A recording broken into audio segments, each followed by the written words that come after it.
Welcome back to the Mega Sports Show. Hope you enjoyed the last interview we had with Jumbo Ike, the entertainment enthusiast who has dabbled into sports promotion with the hosting of the boxing event on the 26th of December.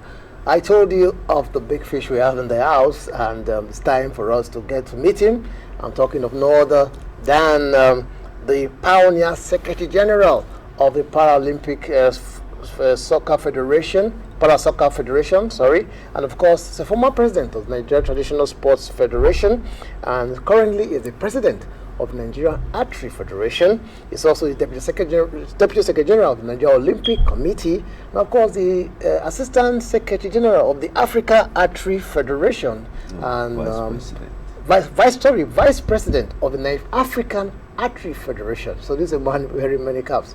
It's an honor and privilege to have in the house this morning Muhammed Abdulahi. It's good to have you, sir. Yeah, thank you very much. My pleasure being here with you too. Yes, indeed. Yeah. Well, Muhammed, you're wearing so many caps. I wonder how you're able to combine all of that. And I know as a former athlete, this is what you live, this is what you breathe, sports and sports administration. Sure. Yeah, and going by your antecedents, talking about what your positions have occupied in the sports administration over the years, it's no surprise that you are where you are presently, Deputy Secretary General of the Nigeria Olympic Committee, which for me is one of the highest positions when it comes to sports administration in the country.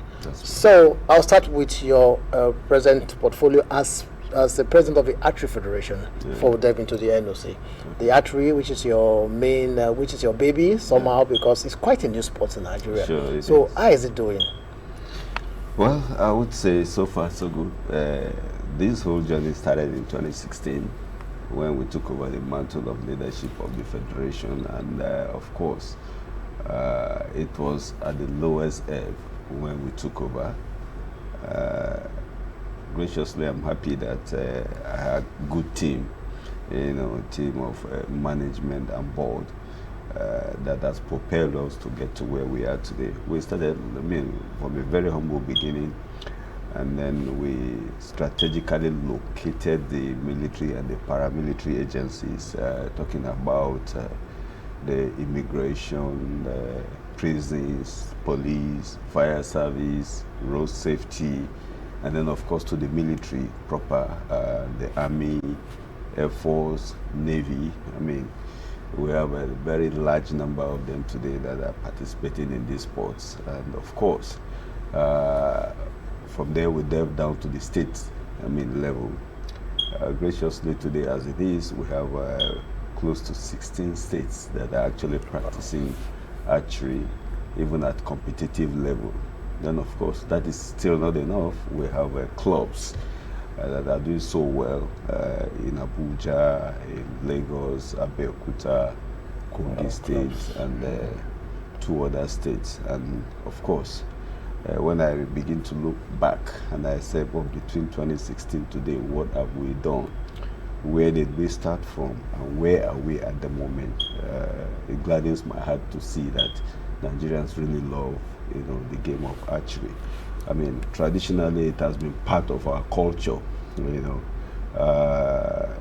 right from time immemorial that you go hunting, and this is, hunting taken to another level. Exactly. It's no longer becoming a competition. Yeah. So today athletes are being employed, coaches are also being employed, to project and promote the game of archery. So we are glad at that, and we still feel we have not started. Okay.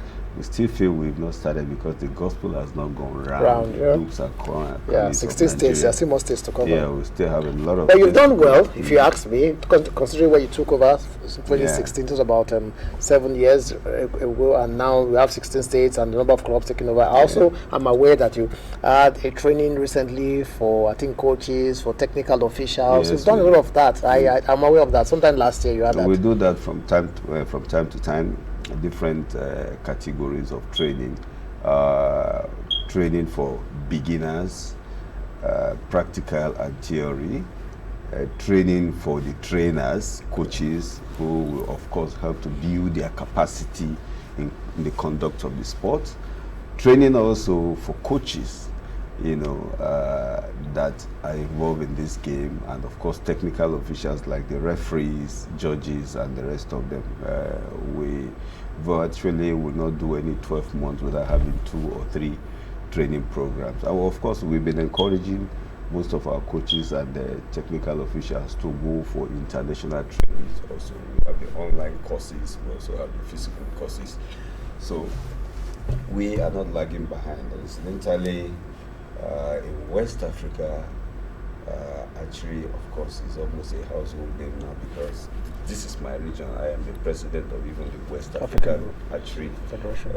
So I keep in touch with all the affiliated countries like Senegal, Côte d'Ivoire, Togo, Benin Republic, Niger Republic, Mali, Burkina Faso, including Nigeria. We also have Sierra Leone, Guinea-Bissau, and they all have striving federations. They all have striving, archery federation. They were, in fact, most of them were there before us. Okay. It's just that Providence smiled at us, and today we are where we are, as a nation.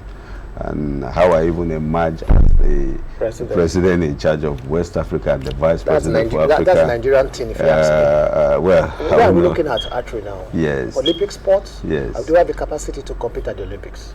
Well, I will tell you this. We took our time. We were not in a hurry to go for any international competition because we just started. So we took our time to do a lot of training, a lot of consultation, a lot of convergence that we did over time, from Lagos to Abuja to many other places, trying to see that this game is on ground. And today, like I said, proudly I will say to you that we have a very significant and large number of followers, participants, and even sponsors, to an extent. But I tell you this today, that by the time we said, okay, let's even go and test the waters. Yes, we've done all these years, trying to build a team. So we must go out there to test our, capacity. And then we went to South Africa, Pretoria precisely, and had the first African championship, game in Pretoria, in South Africa. And eventually, in the compound bowl, Nigeria came second. Wow. For the very first time we'll be participating. Wow. So, that goes to speak volume. Before then, we had the West African Regional Championship, which is called Tizokata. One took place in Côte d'Ivoire. We went there, got 1 silver, 1 bronze. The last one that took place in Benin Republic, we had 2 bronze medals, 1 silver. 2 silver and then 1 bronze medal. So we're coming up. So we actually, like I told you, it's a progression. We started from West African region. We had done 2 competitions in West African region. That is our immediate domain, and that is the only competition we can do outside Nigeria. So we started from that level, and now we took it to the next level, to the continental level, and we came second in compound bowl. That goes to speak volume. And of course, we're happy and encouraged that Mr. President had to write to congratulate the federation through the Federal Ministry of Youth and Sports. So it shows that we are being appreciated.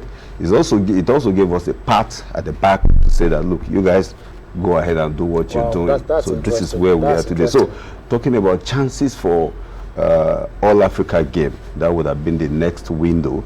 If we have the opportunity to go for the All Africa games, it means we could come back with gold and even silver and bronze medal. So by the time we do that, then of course we can now be looking up there at the Olympics or any other international. Next target is the All African Games. Exactly, or any major global events. We're good to go.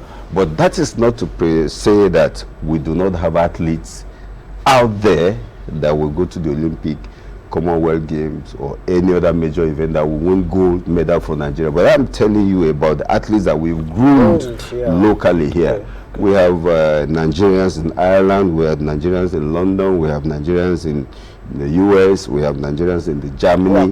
Yeah, that are competing for various clubs, where they are. So if today we say, okay, we want to blend, let's have the foreign breeds and let's have the local breeds, I bet you there's no way we'll go to Olympic without coming back with a medal. So, but we believe we should start and build up gradually, and that's why we concentrated in building a base here.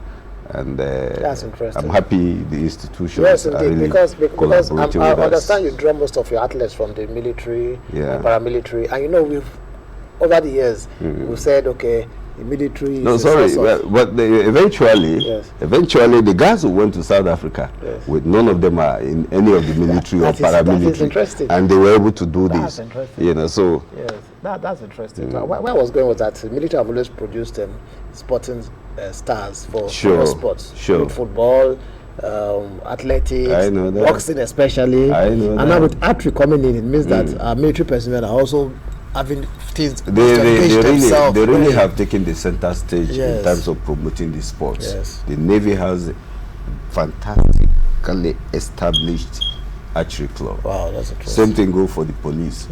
The police started long ago with us. Wow. Just as we started, the police entered the ring and they started, and it's an established sport today, catalogued in the police games. Wow, that's interesting. So every biannual police game, archery is there. Navy also have joined the queue. Every Navy game you have now, archery is there. And so on and so forth. So we're just building up. Well, so you were in South Africa recently, like you said.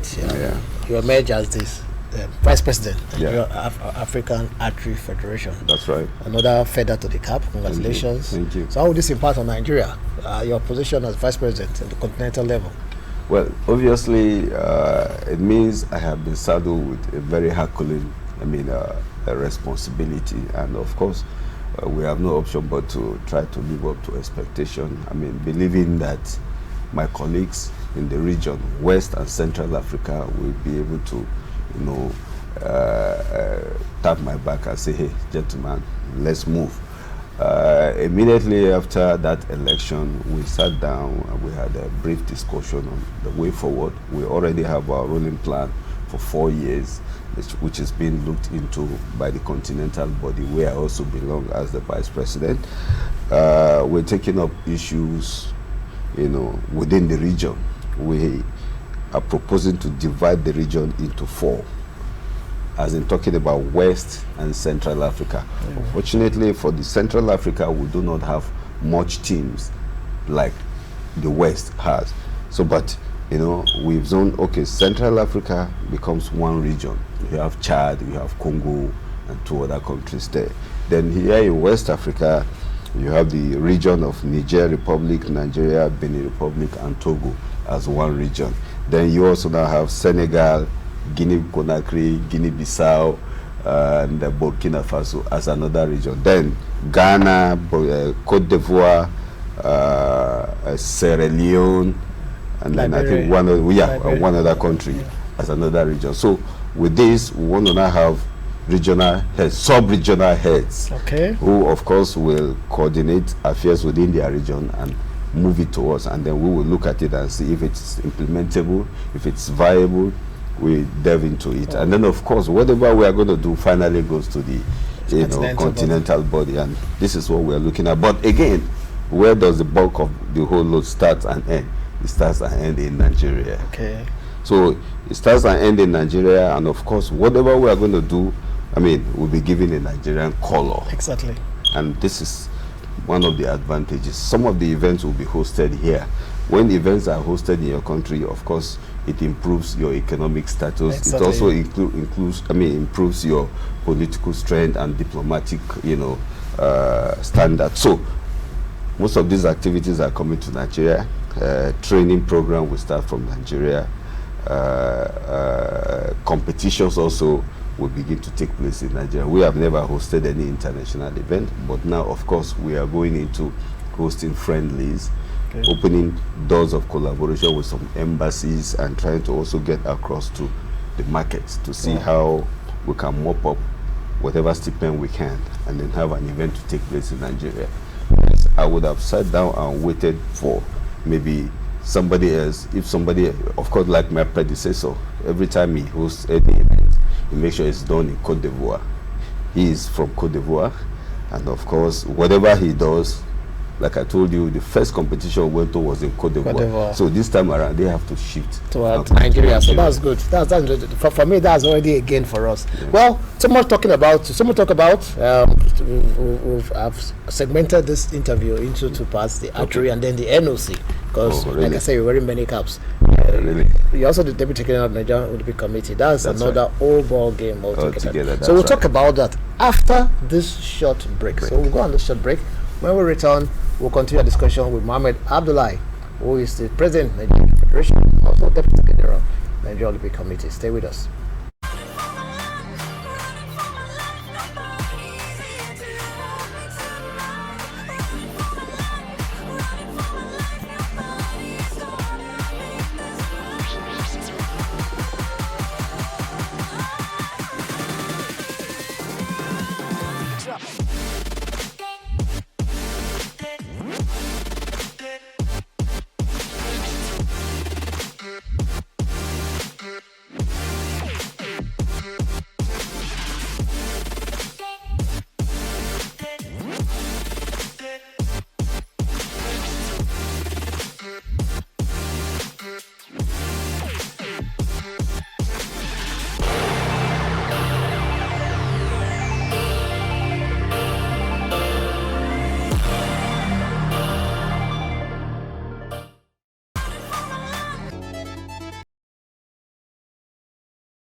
Welcome back. Still the Mega Sports Show, reaching you on Sports Extra channel, Grand Sports Extra channel, right here on the TSF platform.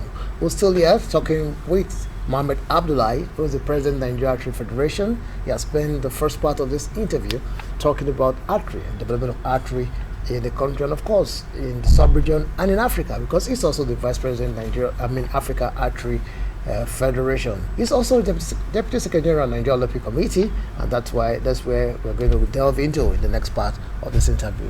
He's still very much with us in the house. Mohammed, NOC now. Recently had your elections. Went to that rancor. Everything went smoothly. Are you setting an example for the federations that are under you?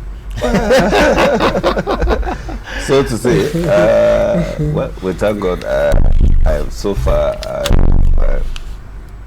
served the first tenure as the Deputy Secretary General. And this time around also, I still said, okay, let me test the water and repeat the class.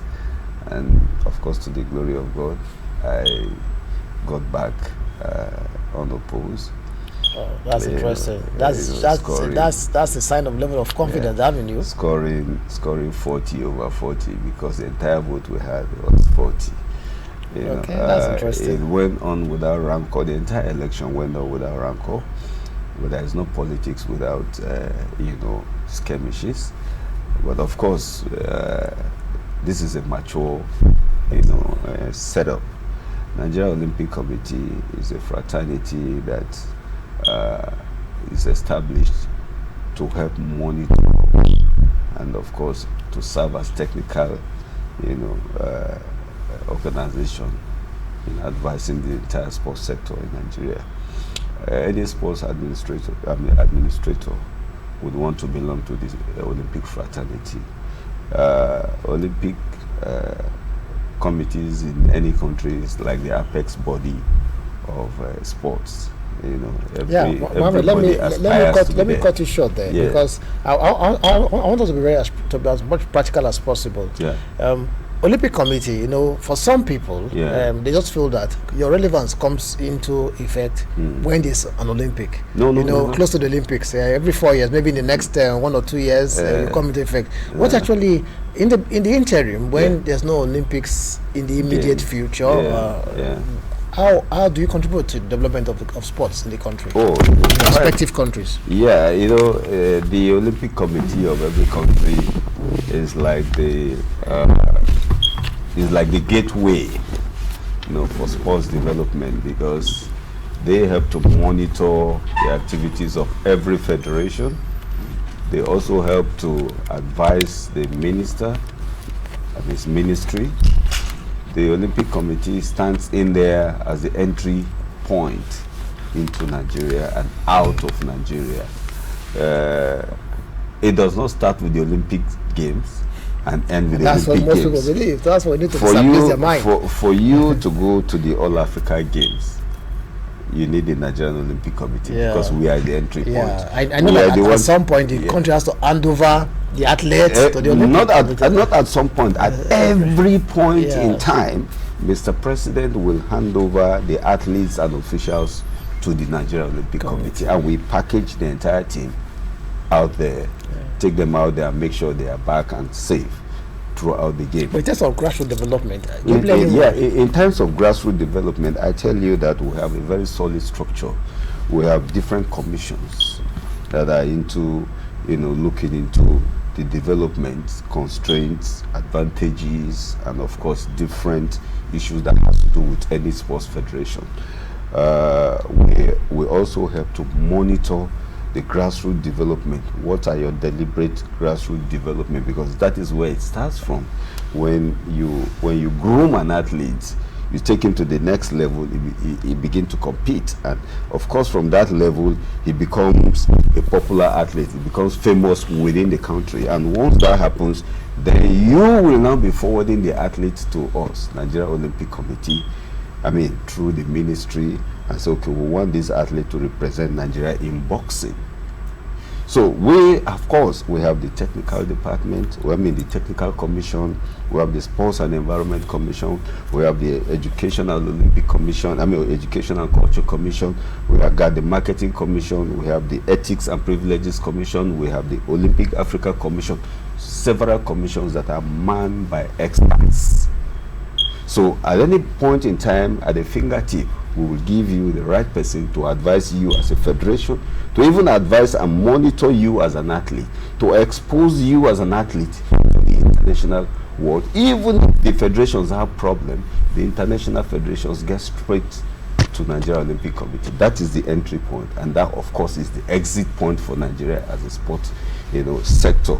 So this is the critical role that every Olympic committee plays in their individual countries. Having said all this now, Nigeria's performance at the last Olympic Games, better than in recent times. That's right. Because of improvements we've had. And That's right. what are we looking up? Does the Nigerian Olympic Committee have specific programs in place targeted at ensuring better outings at the Olympic Games?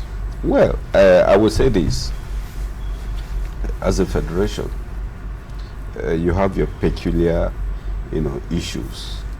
And of course, for you to graduate an athlete to go to the Olympics, there are build-ups.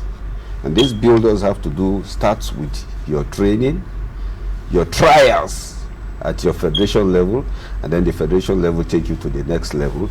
And of course, what we now do is to ensure that is this athlete qualified to have some incentives from his IF, from his international federation. If he is, we will stand in there to ensure that athletes get to the next level. That's one. Two, Olympic solidarity funds are there. There are several athletes in Nigeria today that are enjoying that leverage for, getting scholarship.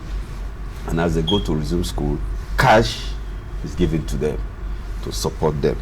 And having done that, what we now do is to monitor that athlete, ensure that athlete is in the right place at the right time and doing the right thing. And these are some of the things that we have, to handle as an organ of the IOC. The IOC, of course, monitors what we do. So it's a triangle. You build up from the base and get to the top. So it's from bottom to the top. So the Olympic Solidarity Fund just mentioned has to do with those grants we used to hear that athletes receive. Yeah, sure. It comes through the Olympic Committee. Oh, that's interesting. Yeah. Okay, Muhammed, you've had a lot of time with yours. Before I let you go, like you said, the build-up for the last Olympic. Yeah. When we returned, yes, of course, the Japan Olympic was. We had better results than what we had in Rio de Janeiro. Yes. And of course, Rio de Janeiro was also better than what we have in 2012 in London. So you can see there's progression, even though it's not to the appreciable level that we expect the standard of Nigeria to give up. What are we doing to ensure better performance? Yeah, what we're doing graciously, I am happy, and I still give kudos to the Honorable Minister of Youth and Sports, Honorable Sunday Dare, who of course came up with some lofty ideas, and today we can see the results. The results are just staring at us. We have the stadiums improved in Lagos and Abuja. We also have athletes now adopt an athlete principle, policy, which of course is working out for us today. I will look forward to other agencies and institutions joining the queue, because like we had a deliberate plan. Nigeria Army, Nigeria Police, Nigeria Customs, Road Safety, they are and the Civil Defense, of course. They have a very big stake in sports, and they've been doing so well.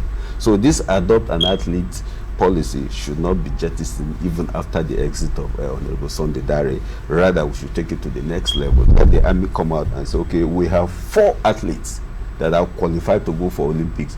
Leave the funding of their training tours, leave their health care issues, the kids and everything, leave it to us. Nigeria Army is not too much for the Nigeria Army to do, because Nigeria Army has a physical fitness department for sports. So if we have 4 athletes or 2 athletes that will be able to give us medals, and of course the budget from the Ministry of Sports may not be enough to take care of all these things, the Army should be ready to support and collaborate with the ministry. And that is what Sunday Dare has put in place. I just hope, we take this to the next level. If we can sustain that, different agencies, different institutions like Dangote and Baba Ijebu did in Lagos, the stadiums are very good now. Nobody could use Abuja Stadium for a very long time.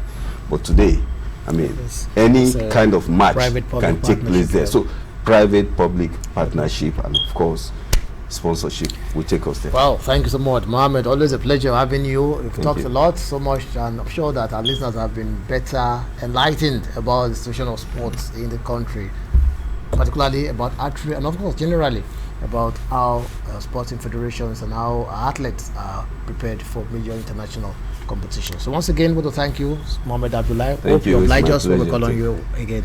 No problem. I will always be available. Thank you so much. Thank you too. It's still Mega Sports Show on the Grand Sport Extra channel on your DSTV platform. The show continues after the short break. We'll be serving you Knockout, which is a boxing show. So enjoy it.